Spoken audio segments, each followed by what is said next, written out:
What's going on, everybody? My name is Adam. Welcome to the 5th episode of Sanctify Radio. If you're listening to this on a podcasting or streaming app and you happen to want to watch this episode, you can go down into the description and you can click the link that says click here to watch this video, and you can watch the video on the YouTube channel Sanctify Studios. And if you happen to be watching this on Sanctify Studios, then you can do me a huge favor and you can go ahead and leave this video a thumbs up. You can hit the subscribe button and you can hit the notification bell so that you'll be notified when new videos arrive. And I think now it's on Spotify.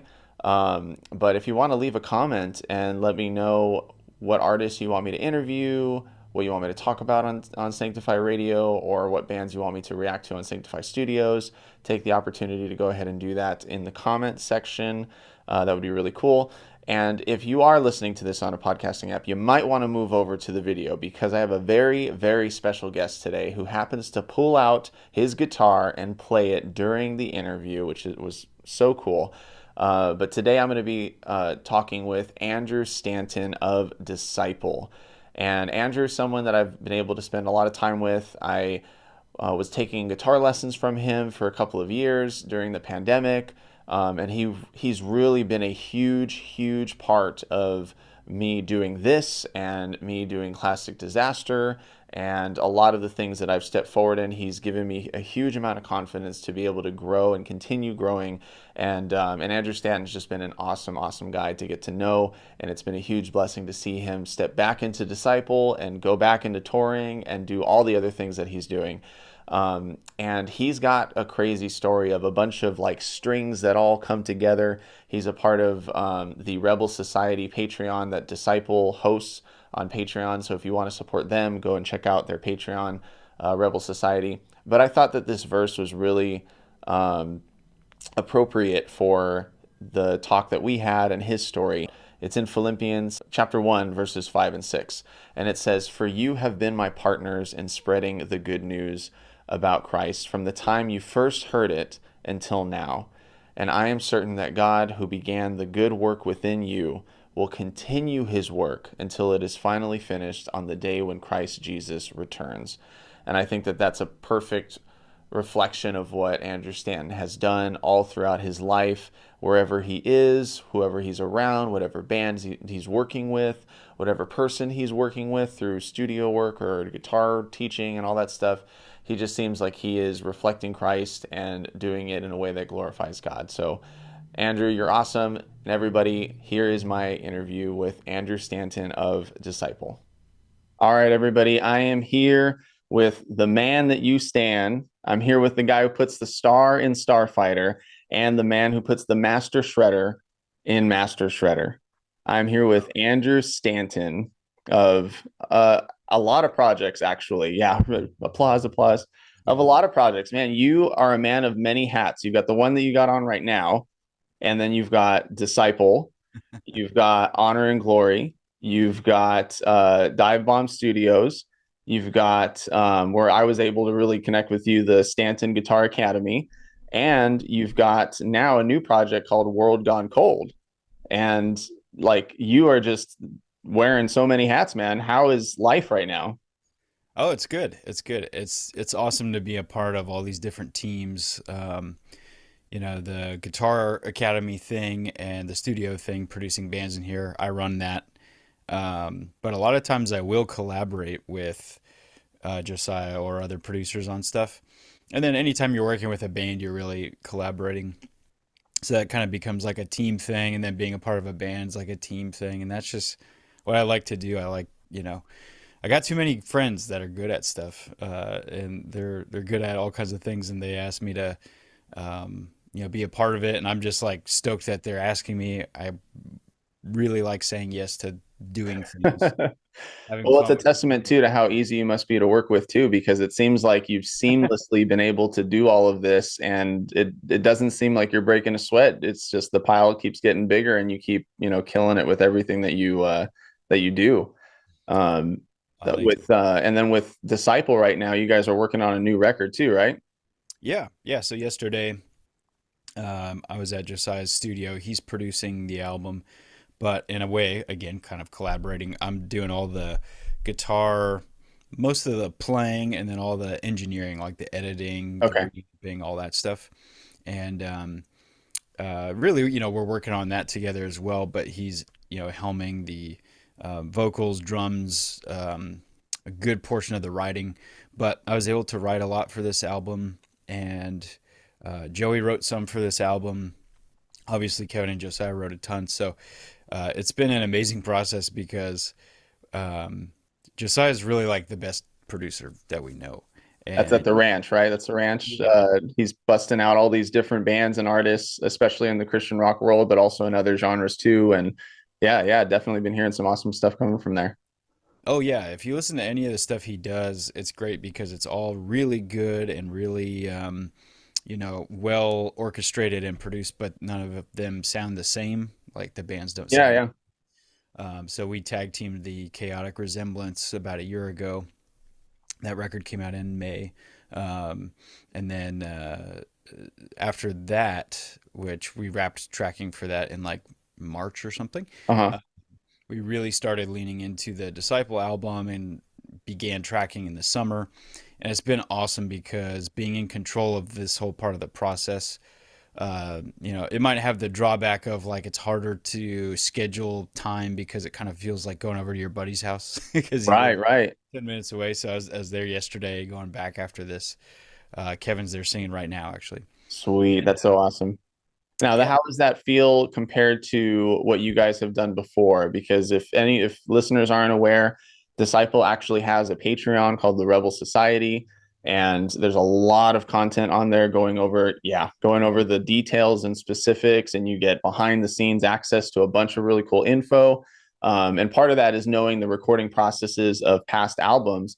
How is the recording process going right now where you guys are way more in control of that? Like, what are some of those changes that you've made that is new territory for Disciple?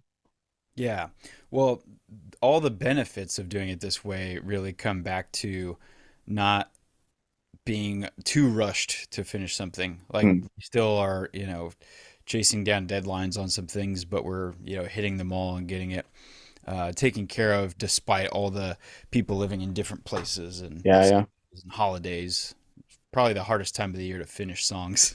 Sure, sure. But To get- hopefully it's also lighthearted too, and it's fun, and like that's definitely the environment that I'm sure a Disciple album will thrive. I yeah, remember hearing. all those records we did with Travis, I was a part of two, and then we did one with Aaron. We did an EP with Matt, and then we did the bonus tracks for Killshot by ourselves during the Yeah, pandemic.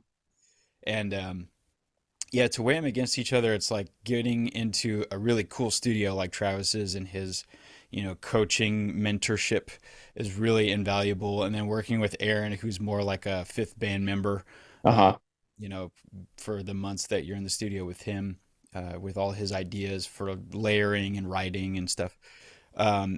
We learned so much, and because Josiah and I were sort of aspiring producers during that time, we were just like sponging all that in, Yeah, yeah. especially with him, excelling so much as that like oversight producer. It's been really cool to see all the Travis and Aaronisms that are in our style now.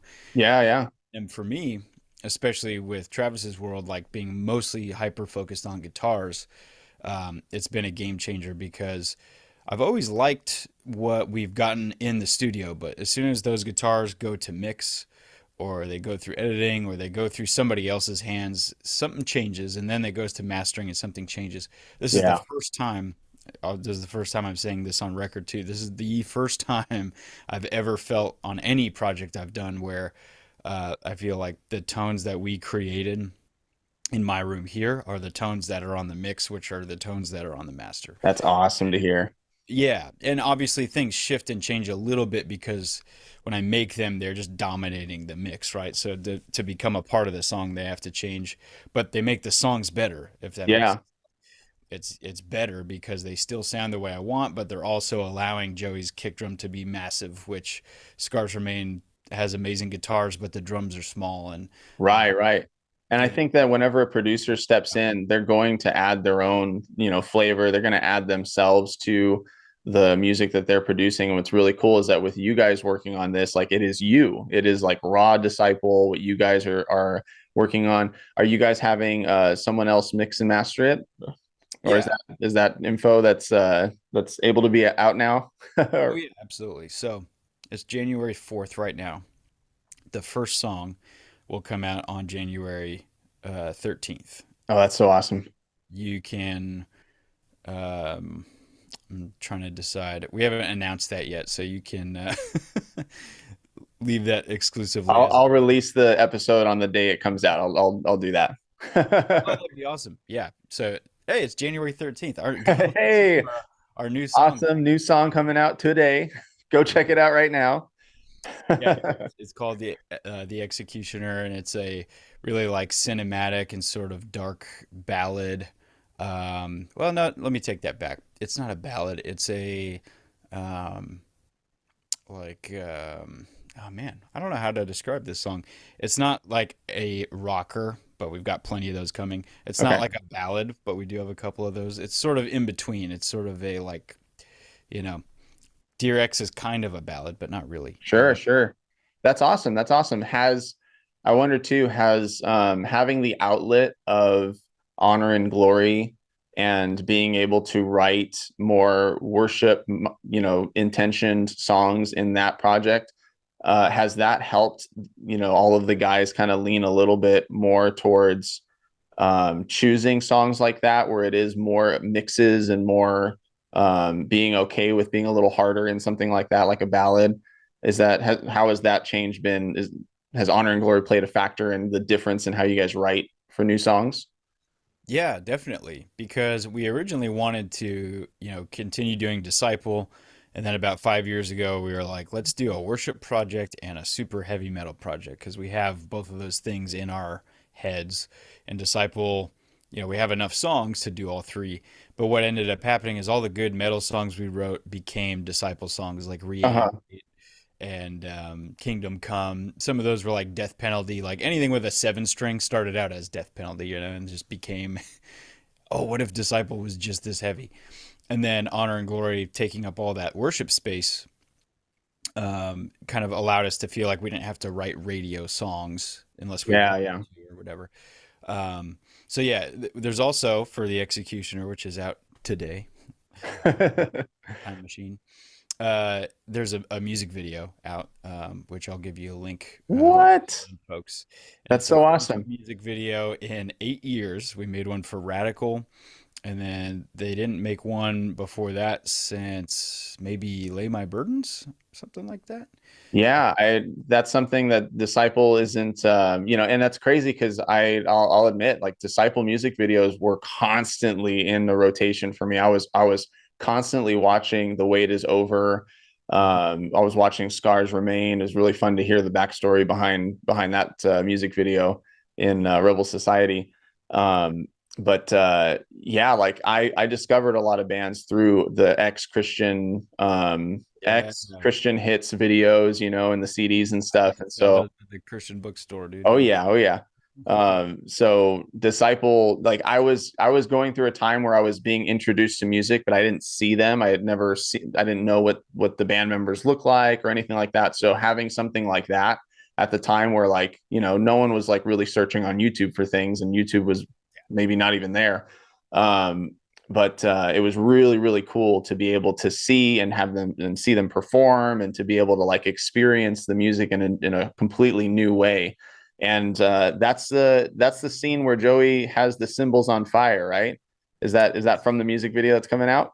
Yep, yep. We shot at a sound check studio, so just sort of like this cool black room, and it's mostly a performance video, but there's some story elements in there that go with the song. And our buddy Joel Burris from Attention to Detail Media, um, ATD Media, whatever. Is He, that the same team that helped you guys out with the live stream yeah, stuff as well? yeah, produced Love Letter Lockdown, People's Choice, and Anniversary X. Killer As job well with all of as that. all of the other like live video and content stuff that we have on our screens. So Mhm. he's done an awesome job for us over the years, and he's always wanted to do this. and we had some things in the works for Reanimate, and then we had some things in the works for a couple other songs on Killshot, and it just never really materialized. Okay, okay. But yeah, Tooth and Nail really wanted us to do a video, and they really wanted it to release with the first song with the album announcement. So if this comes out on the 13th, I can tell you guys the new album is called Skeleton Psalms, and there's no release date yet. That is so awesome. Psalms will be out within the next few months. Executioner is the first single. There will be more singles before the album too. That is amazing. That sounds super epic. I'm really happy to hear that. There was another name that you guys had put out there that was a one word name, and I think it was I'll just say it here. It's another hint to go get the behind the details over at Rebel Society. But Spin was one Yeah, of the we'll ideas for the be name, here. right? And Skeleton Psalms just sounds so epic. I love it. So with doing this music video and doing this new media, I just have to say as a fan, if watchers and listeners don't know by now, Disciple is my favorite band. That's why you see a bunch of Disciple t-shirts and the Disciple logo and all that stuff. It is really really cool to see you guys implementing the lyric videos, especially during the shows, the fun little clips of everything. Like I think Disciple has always had a character of having energy, excitement, and like just fun. Like you guys bring the message of the gospel, you bring rock and roll, you bring heavy metal, you bring it all, and you have fun doing it. I remember in 2014 when you guys had come over here to California at I think it was Chain Reaction. Hmm. That was the first time I had seen like new Disciple, like the new lineup or Disciple 3.0. And yeah, and that was like hearing songs like Lion, hearing songs like Angels and Demons, and seeing the new energy. And nothing against Brad at all, nothing against him at all. He's an awesome dude. But it was really funny when I would see live shows with Disciple in the past, and Brad was just kind of doing his thing. He was just kind of stand there. I always love seeing him just stand there and everything. And when I Yeah. saw you guys in 2014, it's like, whoa, you guys are moving crazy. You guys are running left and right. Like this is almost a new band, you know? And I think you guys have like never allowed that to be stifled. Like you guys keep having great chemistry, great energy, and I love that the media aspect to that is adding so much to your performances and adding so much to the content that you guys put out.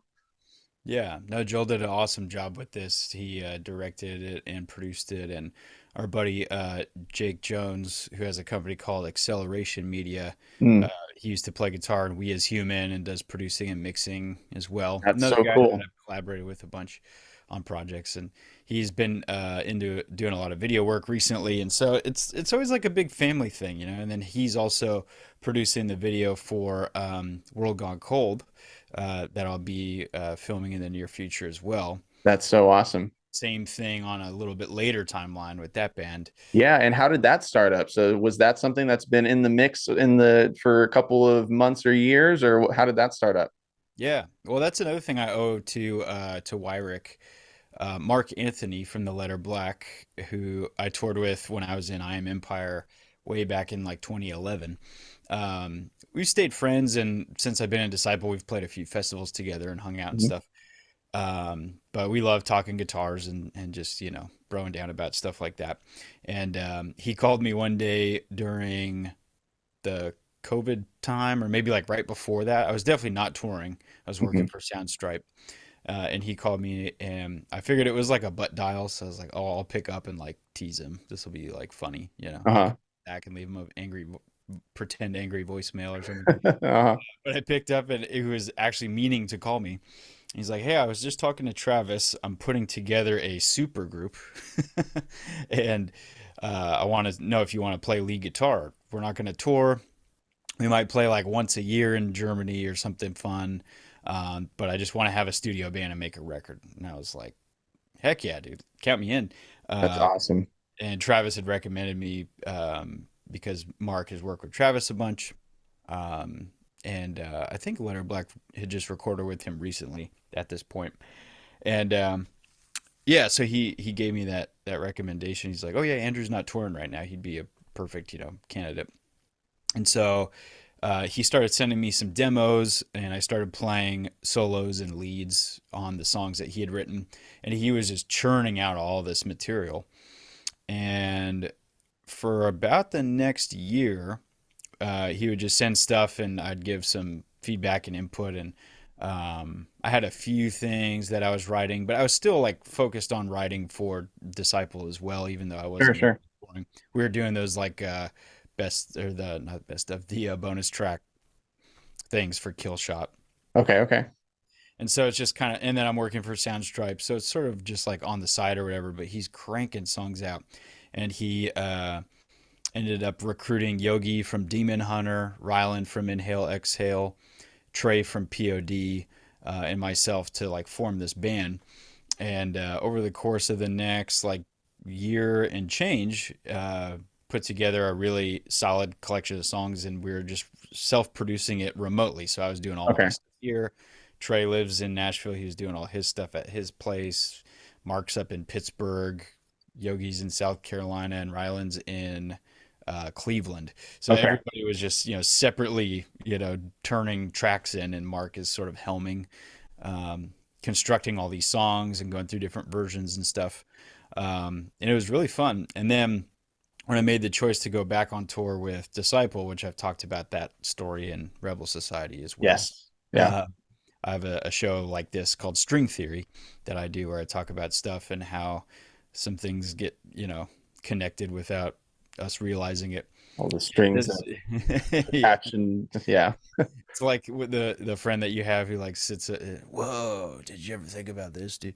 But a show that, just talks about it intellectually. So, but anyways, we get to that point in my life where I decided to go back on tour with Disciple, and I tell Mark about it. I'm like, hey, totally understand if like this means, I can't be a part of this project, keep the stuff I contributed and whatever. But Hmm. by now it's gained a lot of momentum, and everyone in the band and everyone in World Gone Cold's mind, it's like, okay, this project needs to like play shows and perform and sign a record deal and do stuff because these songs are really cool. But he said, no, dude, I want you to be in the band. Trey's in the same boat. He's going to be on tour with POD. So any show we get, Right, right. he's not available. We already got somebody else lined up. We'll just do the same thing with you. You can do your thing. So Disciple is my, that's my family, and that's my life, my priority. And then World Gone Cold has become this really cool like addition to the family Yeah, because yeah. by meeting Trey and getting to know him, we've actually brought him in to play bass on several of the new Disciple songs. So on the Disciple record coming out, including the song you can hear today, is actually Trey from POD playing bass on it. The crazy thing is that's Joey's favorite band of all time. Yeah, yeah. That was so cool to hear him talk about that in the Yeah. episode for the Rebel Society. It was super, super cool. Yeah, literally, I made some tracks for him where it's just his drums and Trey's bass. So I was like, whoa, Oh, that's got to be so awesome. here you go. 13-year-old Joey can lose his official mind now. And all it's strings, it all comes together, right? Just the Yeah, I mean, we were in seventh grade, literally, watching Youth of a Nation before school on Fuse or MTV or whatever it was. well, and his arc is so awesome too because and yours too. Like it's a beautiful thing to like have grown up listening to a lot of Disciple songs and POD and like I'm sure a bunch of other bands where now you're like touring with them, and then oh my gosh, now I'm playing for the band that I was listening to, and now they're recording on my album. Like whoa, like that's got to be so humbling and like so amazing. Well, yeah, music has gotten a lot more communal in recent years because in the past, like go back 20 years, right? Trey probably wouldn't have been able to just play on our album. We would have had to like have studio time booked, and then our label would have to talk to his label, and our manager would have to talk to his manager, Yeah, and yeah. negotiating rates and who's going to get how much of it and all that stuff. And I'm telling you, now maybe there's not as much money in the industry because record sales are not a thing, right? Right, But right. we have the freedom musically to be like, hey, you want to play bass on this? Sure. Send me the files. And then a day later, it And I completely. think that's so cool because like obviously producing and mixing and recording has become way more accessible now than it was like 20 years ago. And obviously the community of Christian rock and Christian metal has gotten older, and people have been able to develop relationships and been able to tour together and create that family and that camaraderie.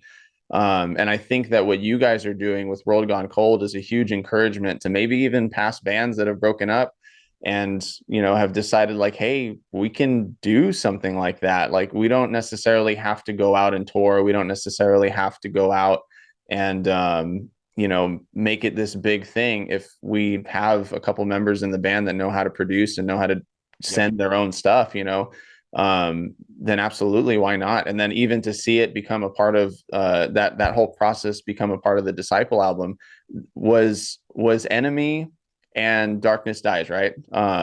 Were Yep. those the two first albums that you, or the two first songs that you had self-produced in your studio, and everybody kind of self-produced themselves and sent to be released as a Disciple song? Yeah. Yeah. The way we did that, it ended up kind of happening while COVID was happening. I think we had already planned to do it this way anyways, but then we ended up in lockdown, and that was kind of our little pet project for a while. But yeah, Kingdom Come, Enemy, and Darkness Dies. I recorded all my guitar parts here. Josiah recorded all the stuff that he did, all the additional production and lead tracks. And I mean, for at least for Darkness Dies, especially, that was our first kill shot demo. We ended up not putting it on the album, but I think it went back to like 2017 or something. Same thing with Enemy. Enemy was like way, way old. Okay, okay. uh, at the end of the day, those ended up being the three that we wanted to like release as the As the bonus tracks. And so we did all that. And then Joey actually recorded drums in his room with Yeah, just yeah. basic mics. And our mix engineer at that time was this guy named Zeus, and he did a really good job of sample replacing and sort of making it sound like we did it at a studio, like we did Killshot at Travis's. Because I think they came out sounding really good. I definitely learned a lot. I put way too many, low mid frequency boosts in the guitars, and did way too much of certain things that I know to like maybe avoid and do a better job of now. But that learning process was awesome because as bonus tracks, it's like, well, we can kind of like experiment a little bit. We can Right, try right. this, and I think I it's think the perfect. songs came out perfect. And then obviously in how radio stations reacted to Darkness Dies, that's been one of the most successful, Disciple songs on radio and like listenership, right? Like one of the top ones from what Oh I yeah, understood from.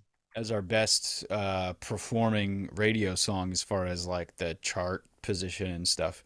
And you know, radio is not the same thing that it once was, so it's Sure, not sure. anything to like read into on a fame and fortune level. Sure, sure. But as far as the response to those songs, like you're wearing Yes. our Darkness Dies shirt right now, it's one of our most successful and well received songs, and I think it really solidified um, you know, Josiah's role as the producer and overseer of our future releases, and then he produced Honor and Glory, which came out fantastic. Yeah. The guy that mixed that album is named Nick Radovanovich, and this is a crazy one. I'm gonna have him on String Theory soon. I was just texting Oh, him. so cool. But Nick Rad, as we call him, is a super talented mix engineer. He's done some songs for Skillet and other big bands like that. Um, and he is mixing the new Disciple album. So the song that you're about to go listen to today, or you listened to and came back to this, and then you're going to go back listen to it again. Uh, he mixed that one and the rest of Skeleton Psalms, and he just does such an amazing job of like just getting what we always imagine, Yeah, yeah.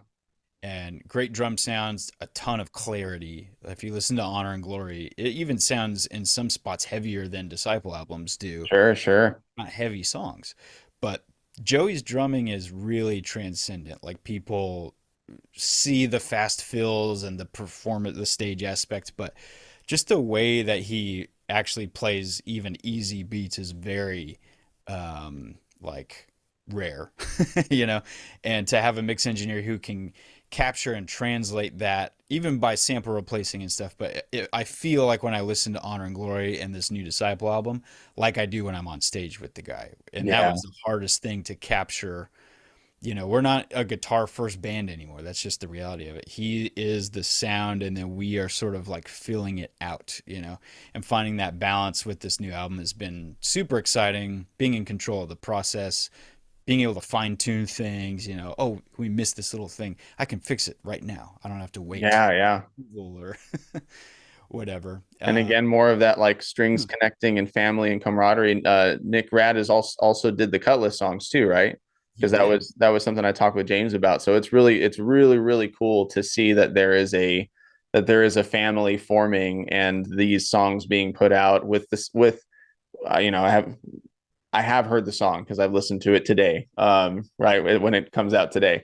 But having not heard it in this moment in the past, when I go back to the future, I'll listen to it. But Not a sin to lie if you intend to be doing it. exactly, That's in the Bible. yeah, the me that you're watching right now at this time that you're watching it has listened to the song, but the me right now that I'm watching has not. So, you know, it makes sense. Yeah. Um, but Yeah, we're in the DeLorean today, dude. We're going all over the we place. are in the DeLorean today. But yeah, no, it's cool to see that the heart behind you guys is the same heart that I know is behind the guys in Cutlass, and to know that Nick Rad is facilitating both of you your music is really an awesome thing. And when I had heard about him through James, it was really cool to see the other artists that he's worked with and how like, oh my gosh, yeah, this it's really cool that he's working with so many great, amazing artists who have that same kind of heart behind them as well. Oh yeah, yeah, and same thing with Lester. We did the drums for Honor and Glory as well Yeah, as the yeah. new album for Disciple with Lester Estelle, formerly of Pillar, Oh currently yeah, Kelly Clarkson. You can see him on TV every day. yeah, And he's got this amazing drum studio down in Spring Hill that we go to and cut drums at, and it's just one of those things where the energy of the space and his vibe and his connection and history with all of us, you know, he played half the songs on Horseshoes and Hand Grenades, and he impressed all of us so much. He's the greatest drummer to like probably ever live. And so he impressed all of us so much, including me at the Pillar shows I used to go to when they were my favorite band in 2005, you know. yeah, yeah. Me too. And, to be able to just be around him and call him a friend and a colleague is another really special layer of the process. The cool thing about Nick that I'm going to talk about whenever I have him on the show is he played guitar for a band um, a long time ago, and I hadn't heard his name in 20 years, maybe. But I'm playing the solo on Jesus We Love You at Josiah's studio for the Honor and Glory album. And that was really the only thing I played on that entire album. I didn't. Okay, yeah, They did all the rest of Honor and Glory while I worked for Soundstripe. They just didn't really need me to come over and play, you know, chords like Josiah's got sure, it. sure, yeah. And so, and this was when I wasn't touring, so I wasn't planning on being in the photo or being in the band. It was just totally separate. But they had me at the end of the process when they knew I was going to be playing the shows and taking the pictures, like, oh, come play. We want to do this thing with these solos at the end of this worship song. Okay, cool. So I'm playing that, and he's talking about how this guy Nick has started mixing the songs, and they sound amazing. And I'm like, that name sounds familiar. And I end up figuring out with Josiah over the course of the next few minutes that he was the guitar player in this band called Hangnail. And Hangnail was on Tooth and Nail Records, and they had a debut album in 1999 that I had on CD. And when that was out, they're like a pop punk kind of band. So I loved Sum 41 and Blink and all these bands. And they were kind of like the Christian band that I really bonded with in that realm. Yeah, yeah. Played solos on every song. And I had taken enough guitar lessons to know my scales and things, but I didn't know how to do any of that from lessons. My teacher was a jazz guy. So figuring all those power chords out by ear kind of trained me on how to play and arrange songs, and learning all those solos by ear is what taught me how to write solos legitimately. I played and learned by ear 4 or 5 of the solos on that first Hangnail album when I was like 13 on my very first Squire guitar. Uh-huh. and played them in my room hundreds of times. And I still remember some of them, just, the melodies and everything stick in your head. And I'm like, so that guy, wasn't just in the band, but like played all those solos that You're the guy. You're the mixing a solo that I'm playing uh-huh. this record. And so having that relationship with him, we actually played at his church in Wisconsin by chance a few months ago. So he came out and we got to meet him in person and hang. And I played a couple like hangnail riffs on the bus and Uh-huh.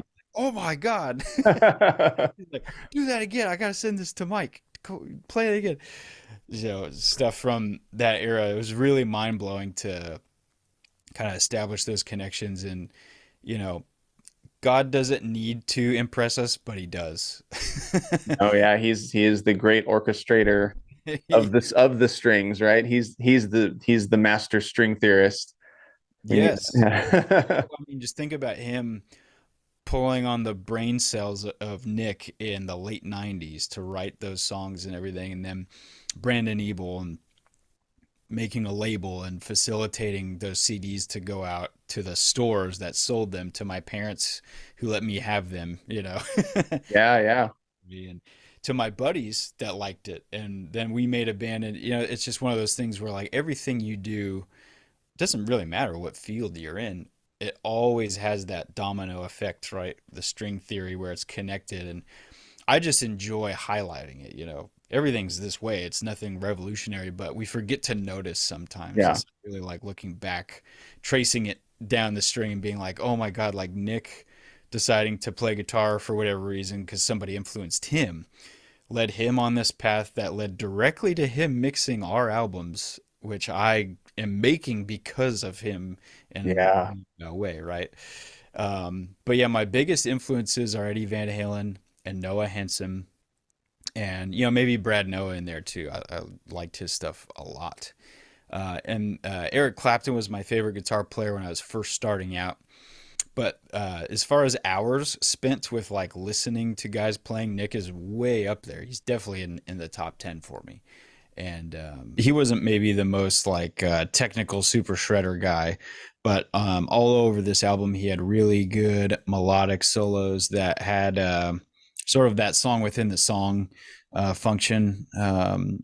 And it really just taught me a lot about phrasing, just like learning Clapton licks when I was a kid. Like, oh, this is how you do it. This is how you make a memorable thing. Like the reason that this feels cool and exciting to me and sticks in my head is because it sounds like this. Yeah, yeah.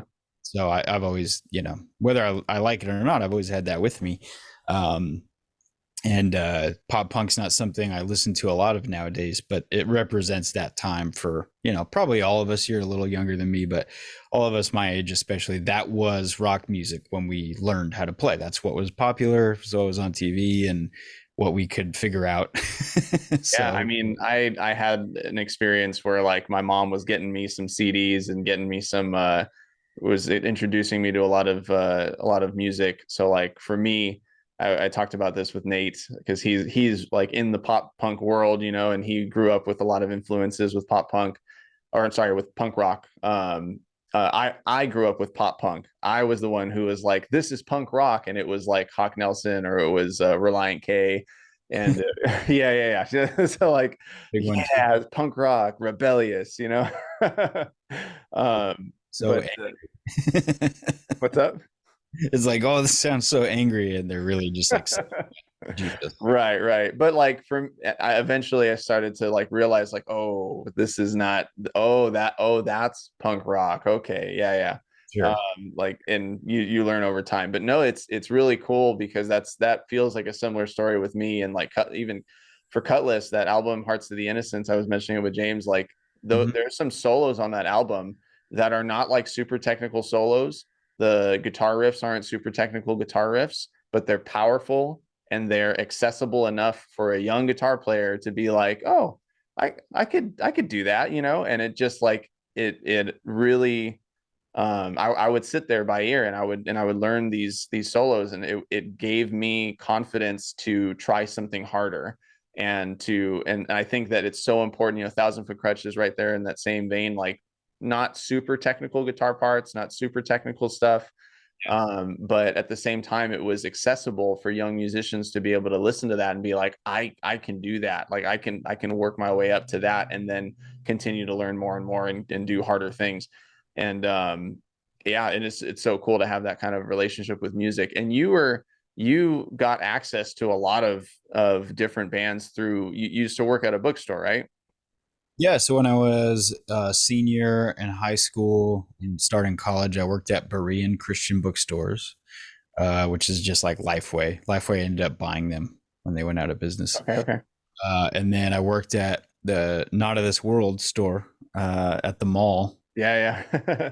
Had a bunch on Patreon too, but Or right strings after and all that that, I stuff. worked there, and we sold, CDs and stuff. Like I remember when "Storm the Gates of Hell" by Demon Hunter came out, we were like listening to it on the player, at our store, and I was like, "Oh my god, the double kick is so sick!" And like that was Yogi's first album with them. Uh-huh.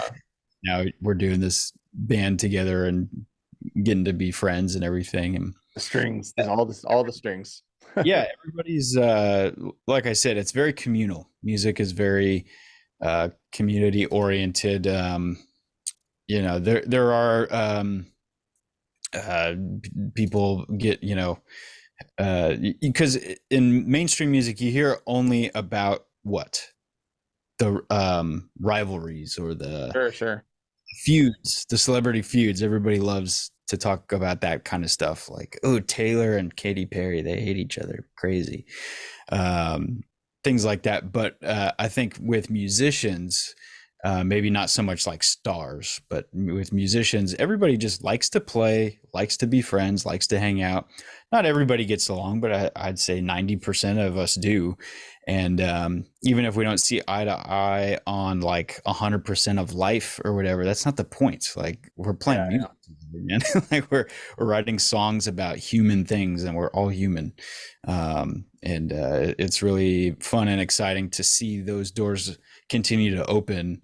And I'm like literally the luckiest person because I don't start any of these stories, but I get to be a part of all of them. yeah, yeah. And it is crazy too that for Christian music, Christian rock, Christian metal, Christian hip hop, Christian worship, all that stuff, it is crazy to see that like we're charged with having that unity in Christ. Like we're charged with doing the best that we can to have peace amongst ourselves and to be good stewards of the gifts that God has given us and to facilitate unity and facilitate that camaraderie. You go to a hot topic place, you're not going to find, you're not going to find country music. You go to, a Target where they sell CDs to everybody, you're probably not going to find death metal, but in a Christian bookstore, you actually might find all genres. You actually might find all of those things. And RIP Christian bookstores. I don't think there's any out there anymore. Well, But I worked at those places. My favorite job was I worked at a mom and pop music store from 2008 till I joined Disciple, or actually until I moved here. So even like a year of overlap with Disciple there. And I loved just being in that environment. It's just like a bookstore. Like you're in a bookstore. People that like to read are there, people that are in school or whatever. You're not going to see a lot of like, you know, um, uninteresting people hanging out at a bookstore, I guess. Maybe they're shy and quiet, but they want to like talk and learn, and there's that energy there. It's the same thing with music. If you hang out at a music store, you're going to run into musicians. You probably not see a lot of doctors there. sure, And sure. they just special order their Les Pauls online.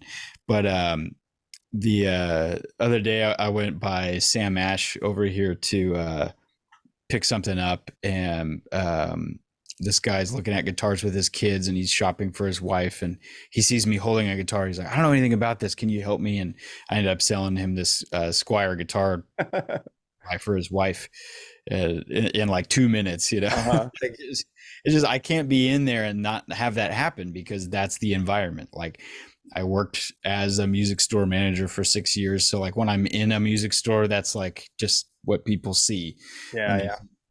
And it's the same thing when we worked at those places. People came in, they wanted to talk about Christian authors and Christian bands. And it was so awesome because I liked all those things. I thought C.S. Lewis was cool and I thought Stephen Curtis Chapman was cool. And Yeah, so yeah.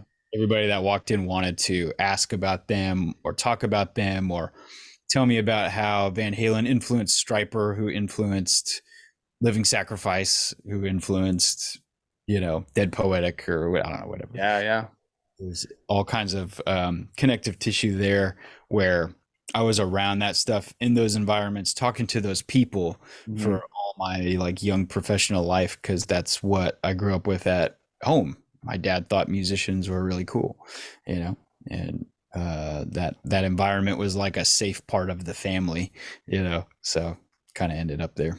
I wish I was able to be more in that world and not take it for granted when I was, for that short time with not of this world being a thing and me being able to visit in there. Like C28 was a place where I could feel like the people around me were family, that the people around me understood me.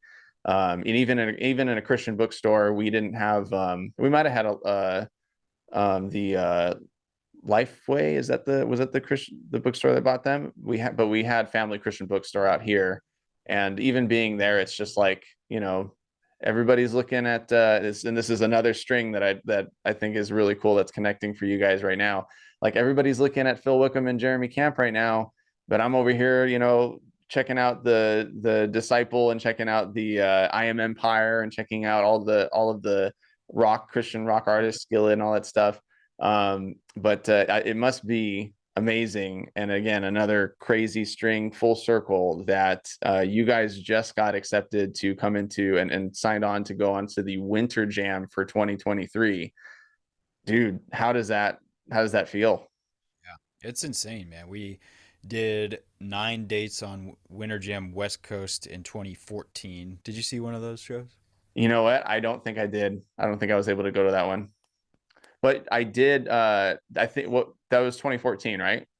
Yeah, yeah, we Okay. played Long Beach and Fresno uh, and Sacramento. Yeah, I don't think I went to that one because I saw you guys at Chain Reaction for that your show there, and because at that point, unfortunately, I kind of knew that that with events like that, sometimes our favorite rock artists don't get the most time. They don't get the most screen time with shows. So I wanted to make sure I got your full show when I saw you guys. But yeah, no, I mean like We did it's still 9 dates. an excellent opportunity for you guys to get in front of a lot of new people, new fans of other artists who are going to be there. Like Jeremy Camp is there this year. Who else is there? Yeah. We Um, the Kingdom, Andy yeah, Mineo, Ann Wilson, and New Song are and there. and Disciple. Like what? Like that's such a party. Like that's so cool. Yeah, they're all amazing artists and bands, and our job is to be the alternative Christian band. Alternative doesn't just mean it's kind of come to be a reference to that like '90s rock sound, right? Mhm. But what it really is like it's a statement saying that our music is not for mainstream avenues. Yeah, This is what is like jazz or like heavy metal or like all these other genres where they're supported by the communities. They're not supported by Coca-Cola yeah. or, or Super Bowl ads or whatever. And there's nothing wrong with that. Honor and Glory has kind of opened a door for us into that mainstream Christian realm because radio only plays worship music, because most Christian music listeners only listen to like worship type music, Right, in right. broad family sense, right? So we're playing an Honor and Glory song or the cover of Phil Wickham's Battle Belongs. I love Phil Wickham. Probably my Which favorite on singer. Phil Wickham's first album was my favorite thing to listen to when I worked at the bookstore. So cool. And honestly, and it was, you, when you're off doing other things, because you got all your hats, Marco Pera is able to cover on the guitar, which I think that's really cool that you guys have that relationship to be able to, cover for each other and be family to each other in that way too. But when I went to go see Disciple in, in Arizona a couple months ago, I love what you guys did live with the show and how all of that fell together. It's going to be even better with you there and with Mark. Is Marco going to go with you guys to? Yeah, to Marco will be on bass on Oh, Winter. sweet. Yeah. It's going to be awesome to be able to see that happen and for them to experience that because like I've played Battle Belongs, I've heard Battle Belongs, I just heard Battle Belongs with Phil Wickham, but honestly, there was just something so powerful about hearing the Honor and Glory version of that and hearing it live and worshiping with everybody in the room. It's going to be awesome. I do hope one day to get a Honor and Glory concert in my books. Well, you're in luck. We're playing one in your area-ish on May 10th or 12th, something like that. In Oh, May, we're sweet. playing in a Disciple show in Lancaster. In Pennsylvania, they say Lancaster, like as if it was Britain. And I think in California, they just say Lancaster. Yeah, Lancaster. Lancaster, right around there. And then we're playing Visalia a couple days. It's the 10th and 12th. I can't remember which one's which, but it'll be on our website if it's not already. We're playing Visalia as Honor and Glory. That's so awesome. I'm there. I'm there. It's gonna happen. So yeah, both. You can get the full experience each night. Yeah, that's gonna be awesome. But yeah, I think that it's gonna be amazing for you guys to be able to be exposed to that, to the like the CCM world and all of that. And I think that the world right now needs to hear something that breaks the mold, that breaks, you know, the monotony of what they're used to. And I think Disciple does a great job of that, making you think about things that you need to think about, convicting, and at the same time speaking truth and speaking love and doing it in a way that just like rocks your head off. And I'm really looking forward to hearing the fruits of you guys going out and doing that. Um, you had bought a guitar for this specific tour, and I'm wondering if you would be able to give my fans a little sneak peek at the guitar for what you're about to go and do. Yeah, I can do that real quick. It's on the wall right over here. You'll speed this part up. So I'll try not to take too long on this, but yeah, basically, I really wanted to simplify my rig for Winter Jam. So we use the Kemper profiling amp live, and it makes everything really simple and pain-free for our front of house engineer because he doesn't have to use actual microphones on the real amp. We can use a speaker cabinet for stage volume, but the Kemper processor, which I have right here, just sends out like a fully treated guitar signal to front of house, and there we go. But the Kemper profiler is a little cooler than other like uh, digital guitar things Uh-huh. because you can only make the sounds with real amps, and then it Right. basically takes like a audio screenshot of the tone and saves that. Right. So you can't really change it too much without it sounding weird, but you can do quite a bit. So let's make sure I'm in tune. Tuning is the definitely going to happen on Winter Jam. With a 15-minute set, we've got like we're playing 6 songs, but they're all abbreviated, you know. Well, people think that the breakdowns and the screaming is the cool. No, the cool part about a rock band is the tuning. It's Yeah. So figuring out all the spots. Okay, I can tune right here. All right, I got to tune right here and right there. That's all I get.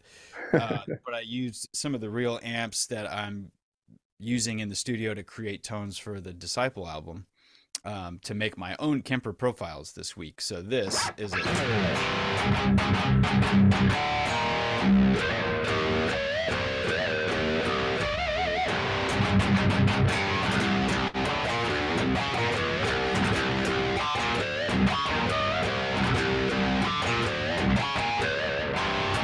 I don't know if you can hear that through Zoom too. yeah, yeah. Better. So good. Yeah.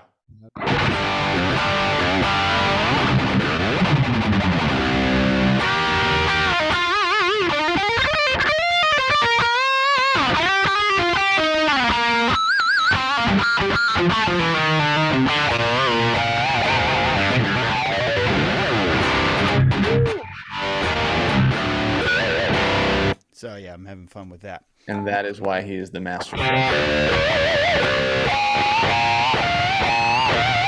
So Brad Noah always used active pickups like this, the EMG stuff. That's awesome. I haven't had too many guitars like this, but I've been using that brown looking Les Paul over there with EMGs to make Okay. a lot of the new guitar tracks just to capture that like Brad energy. Oh, awesome. And getting this again, simplifying, no tone knob, no other pickup, whatever, just a really fun, lightweight, clean, cool guitar. We wear all black on stage, so I figure this will like look the most noticeable. Yeah, yeah. And yeah, spending a lot of time creating the new tones, doing all the effects. The Kemper does everything. So I've got, delays. I've actually got it set up so that I can go into a solo and I'll turn on a lead boost and a delay and then turn my noise gate off with just one button, right? Uh-huh. So I have no real pedals or real amps on this tour. It's just one floorboard controller for everything. So I Awesome. So super simple. go between songs and not like be stuck on, oh, is my patch cable bad or whatever. I'll save all that stuff for our normal. You and Josiah.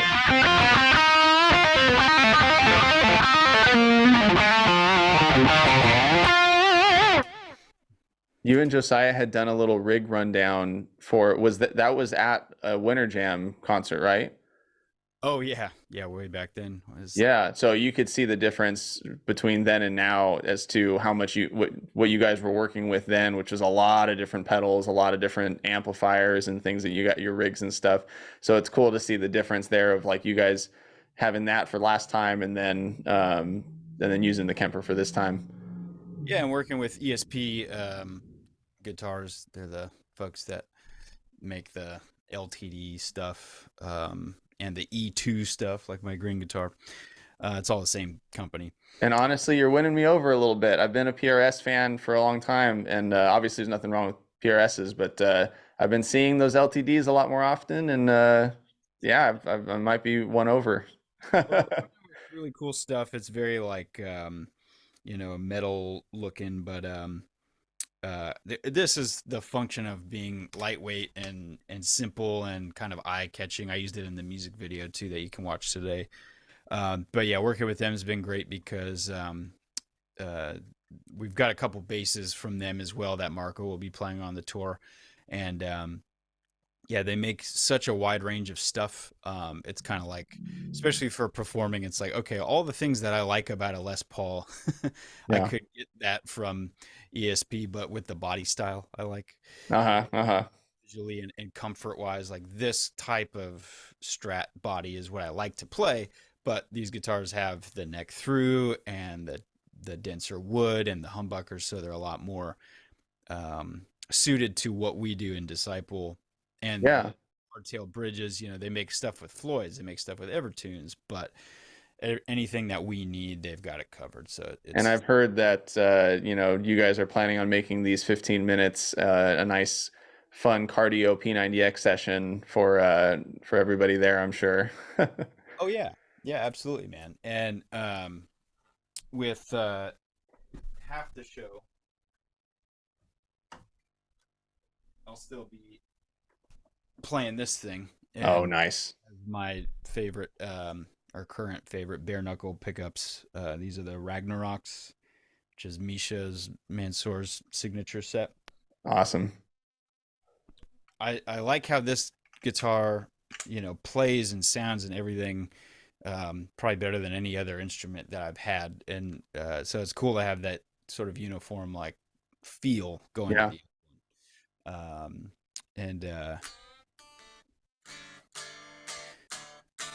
Yeah, the cool thing about guitars is like this is probably not the greatest guitar ever built by specs or whatever, even though it's the nicest one I've ever owned for sure. But it's all about what's comfortable. Like me and you talk about, like Josiah loves PRS because that's the body style and the look and the feel and the sound that he enjoys. Those are the best guitars for him to play. Right. Best for me. I think they're great. I really like them, but going through all the years I did playing that Squire Strat and the other like custom Zane guitars that I've had, this body that's just what I like.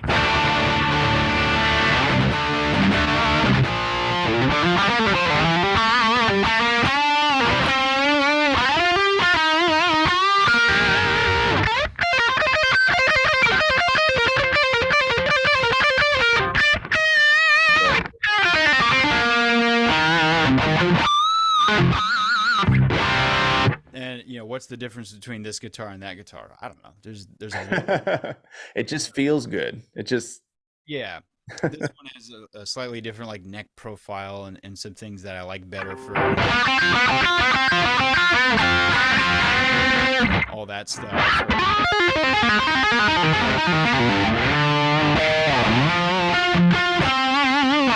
All the fun things that I like to do within our songs and set just to goof off. They're all like comfortable for me. And yeah. that makes me a better player because it's comfortable. Yeah, and when you work with so many different like guitars and you've tried different things out and you pinpoint like I know I like this for this kind of song and I know I like this for that kind of song, then it's really cool to be able to just like go to your arsenal and grab it and like, be able to play with that. Yeah, I need the neck pickup for cleans on Dear X, so I'll be using this guitar for that. But the songs where I don't really need that, the other guy can come in and it's easier for me to jump around because this one's not heavy, but it is heavier than that white Okay. one. Yeah, we could talk about it all day, but Yeah, yeah. No, thank you so much for sharing all of that. Thank you so much. Is there anything that Disciple or even you personally need prayer in right now in all of the things that you're doing and all the things that you've been a part of? Is there anything that you need prayer for as we close out the episode? yeah, I appreciate that, dude. Well, I'm going over to the studio right now. Like I said, Kevin's singing, so we just need prayers that the album finishes smoothly. It's a lot of work, especially for Josiah and all of us Mm, as musicians have contributed a lot to it, and we just want it to go smoothly, like get done on time and come out the right way. yeah. But I already know that the songs and the performances and the mix and everything, this is the best we have to offer. So if you don't like it, it's okay because this is all we can do. This This is is raw Disciple. this is our ceiling, as far as like for um not saying we're peaking on this album, but how we're operating right now. Like I don't feel like we're leaving anything on the table. We're putting it all into this record, and we've already got plans for you know potential bonus tracks, other songs that aren't making our 10-song album that will come out later. And then if you could really, though, the priority would just be praying for the travel. We're Yeah. separated from our wives and kids, and it's I don't have kids, but the other guys do. It's really hard. It's really not fun or cool to be apart from those people Yeah, yeah. we're about to be. So if everybody could just unite and say prayers every day for those people in our lives to get through those days, and that our travel would be safe. We're going to be a bus full of 12 people on, rainy and snowy and icy roads for 3 months. And yeah, you can never say enough prayers for that too, but I really appreciate it. Awesome. Do you mind if I pray with you right now? Sure. All I right. don't mind. You can. All right, let's go ahead and pray. Heavenly Father, God, I want to thank you so much for my brother Andrew and everything that you've used him to pour into me with. And God, he's been a blessing to me. He's been a blessing through the work that we've done together, and also the testimony that he's had through Disciple and through his recordings through Disciple and performances. And God, it's not an easy task and job. It's not an easy calling. It isn't, and we've talked about this before, that it's not easy to leave family. It's not easy to make sacrifices. And a lot of the time it goes unnoticed and it goes unthanked and it goes unrealized. But God, I pray that you would help them to just know that you are with them and know that what you have put on their hearts to do, that they're doing it for you, that they're doing it to answer the calling that you've given them, that the fruits, though they may not see all of them, and it's a beautiful thing when they do, that the fruits are there, that the work that they're putting in is not in vain. I pray, Lord, that you keep them safe on their travels, that you keep their family safe while they're traveling. I pray, Lord, that that this tour that they're going on with Winter Jam would be something that's fruitful, that connects with the people that it needs to connect with. Lord, it may not connect with everybody, but if only one is able to connect with that message and continue along hearing those songs and continue to be encouraged and guided towards you and guided towards a close relationship with you, then it's 100% worth it, God. And Lord, I want to pray for the writing of the album, and as those things are getting finished up, I cannot imagine the stress and the feelings of urgency on having to work with other people, and then also having to work on the album, and then having to plan the tour, and having to still be uh, excellent husbands, and still be serving in church, and still be trying to just be a person in the world today. And like, it must be super stressful. And God, I pray that you would just help them to acknowledge you through all of it, because you've promised to guide their steps through it if they do. God, I pray that you give them peace, that you help them to manage all those things, that you help them to put everything into the right perspective and priority and time. I pray that the album touches so many people through the music, and that it is exactly the way that you want it to sound, that it comes out exactly the way that you want it to be, and that you help these guys to be good stewards of the skills that you've given them. God, we thank you and we praise you, and we just want to ask that you bless Andrew as he goes off and does all of that, as well as the rest of the Disciple. Pray this in Jesus' name. Amen.